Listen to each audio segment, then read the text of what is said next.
Praise the lord. దైవాతి దేవునికి వందనాలు. ప్రభు నామమున మీ అందరికీ నా ప్రత్యేకమైన వందనాలు, శుభాలు తెలియచేస్తున్నాను. మరి గమనించండి, ఈ నెల 6వ తారీఖున పిల్లలకి భోజనాలు పెడుతూ ఉన్నాం. ఈ మంచి కార్యక్రమం నిమిత్తం ప్రార్థించండి. ఈ దినము కొరకు ఏర్పాటు చేయబడిన దేవుని వాగ్దానము యోహాను సువార్త 14వ అధ్యాయము 18వ వచనము. మిమ్ములను అనాథలుగా విడువను, మీ యొద్దకు వత్తును. దేవుని నామానికి మహిమ కలుగునుగాక. ఈ ఉదయకాల సమయంలో దేవాతి దేవుడు అద్భుతమైన ఒక మంచి వాగ్దానమును నీకు ఇస్తూ ఉన్నారు. నువ్వు బాధపడుతున్నావు కదా, ఎవరికి చెప్పుకోలేక, కొన్ని పరిస్థితుల్లో కొన్ని అవమానాలు తట్టుకోలేక, నాకెవరున్నారు ప్రభువా, నేను నీకే మొరపెడుతున్నానని దేవునికి సెలవిస్తున్నావు కదా. ఆయన అంటూ ఉన్నారు, ఈరోజు మిమ్మల్ని అనాథులుగా విడువనంటున్నాడు. ఆయన ఎంత మాత్రము కూడా నాకెవరున్నారు ప్రభువా, నేను ఒంటరిదాన్ని అయిపోయాను, ఒంటరివాడిని అయిపోయాను ప్రభువా అని నువ్వెంత మాత్రము కూడా బాధపడడానికి వీల్లేదు. ఎందుకంటే నువ్వు అనాథవు కాదు. నీ సృష్టికర్త అయిన తండ్రి నీకు తోడుగా ఉన్నాడు. సర్వోన్నతుడైన దేవుడు నీకు తండ్రిగా తోడుగా ఉన్నాడు. ఈరోజు నువ్వు ఏదైతే ఆశపడుతున్నావో అది నీకు ఇవ్వడానికి దేవుడు సిద్ధంగా ఉన్నారు. ఆమేన్.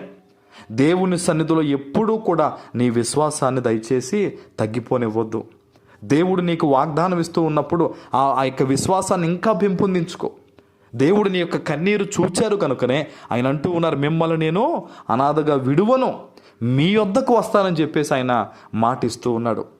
ఆయన చిత్తానుసారంగా నువ్వు జీవిస్తే, నేను మరలా చెప్తున్నాను, చాలామంది బిడ్డలు వాగ్దానం వింటారు కానీ ఆయన వాక్యానుసారమైన జీవితం కొంతమందికి ఉంటుంది. ఇదే యోహాను సువార్త 14వ అధ్యాయంలో మిగతా కింద వచనాలు చూస్తే 20 నుంచి 24 వరకు కూడా, నన్ను ప్రేమించి నా ఆజ్ఞలు గైకుంటే నా తండ్రి కూడా వారిని ప్రేమిస్తారు, మేమిద్దరము కలిసి వాని యొద్ద నివసిస్తామనే మాటను లేఖనంలో మనం చూడొచ్చు. అంటే ఈరోజు మన ప్రతి పరిస్థితికి కూడా జవాబు ఎక్కడుందండి? మన ప్రవర్తనలోనే ఉంది. ఈరోజు ఈ వాగ్దానాన్ని వింటున్న నీవు నీ సమస్యలన్నీ తొలగడానికి, ఇబ్బందులు తొలగడానికి, ఆశీర్వాదాలు ఎక్కువగా రావడానికి నువ్వు చేయాల్సింది ఏంటో తెలుసా? దేవుని ఆజ్ఞలు పాటించాలి, దేవుని మీద విశ్వాసం ఉంచాలి. అపవాది ఎన్ని రకాలుగా నిన్ను వాడు లొంగ తీసుకోవాలని చూసినా సరే, నా దేవుడు నీతిమంతుడు గనక నేను ఇలా బ్రతకాలి, నా దేవుడు పరిశుద్ధుడు గనక నేను పరిశుద్ధంగా బ్రతకాలన్న ఆలోచన చాలా ఒక నిష్టగా నువ్వు పెట్టుకుని ముందుకు సాగితే గనక నా తండ్రి నీ పట్ల గొప్ప కార్యాలు చేస్తారు. ఆమేన్.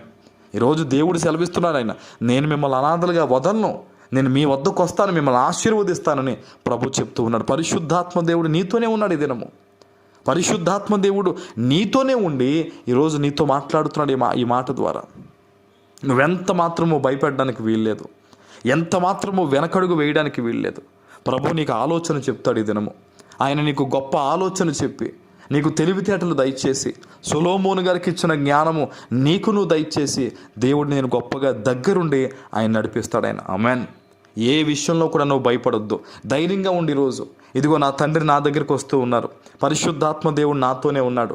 ఈరోజు వాగ్దానం ద్వారా దేవుడు నాతో మాట్లాడాడు కనుక నేను భయపడను, నేను జయిస్తాను. నా దేవుని నామములో సమస్తాన్ని నేను జయిస్తాను, ప్రతిదీ నేను పొందుకుంటాను, ఆయన నాకు తోడుగా ఉన్నాడన్న నమ్మకాన్ని ఈరోజు నువ్వు కనపరచు, కలిగి ఉండు, నువ్వు గొప్పగా దీవింపబడతావు. ఆమేన్. ప్రార్థన చేసుకుందాం. పరిశుద్ధుడు అయిన మా తండ్రి, ప్రేమ కలిగిన ప్రభువా, మీకు స్తోత్రాలు.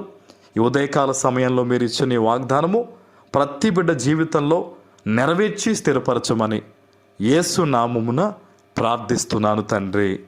ఆమేన్.